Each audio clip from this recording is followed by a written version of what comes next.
Nyt lasketaan kilpaa Stiikalla. Te ette ehkä tiennyt, mutta tää mies on mun veli. Ja tänään me otetaan selvää, kumpi on parempi mäenlaskija. Mä oon aika varma, että mä voitan tän. Legendaarinen, aito alkuperäinen Stiika. Mikä on arvostelu Stiika? 6,5. Vähän tarrat repsottaa, mutta puoli tulee siitä, koska se on V-Stiika. Nyt esitellään meikäläisen laskuväline.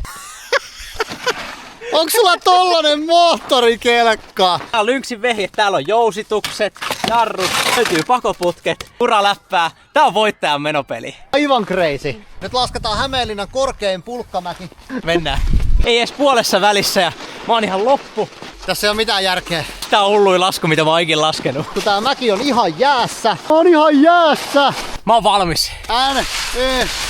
Nyt Saatiin vähän voitelua vielä. Mihin Mikko jäi? Miksei se luistaa? Mä en tiedä, onks tää tehty vähän kevyemmille kuin meikäläisille. Arvotaan tää Mikon moottorikelkka jollekin tilin seuraajalle. Tykkää videosta, kommentoi alas ja seuraa tiliä. Niin tää timanttinen, kauhean nopea, mutta hieno kelkka voi olla sun.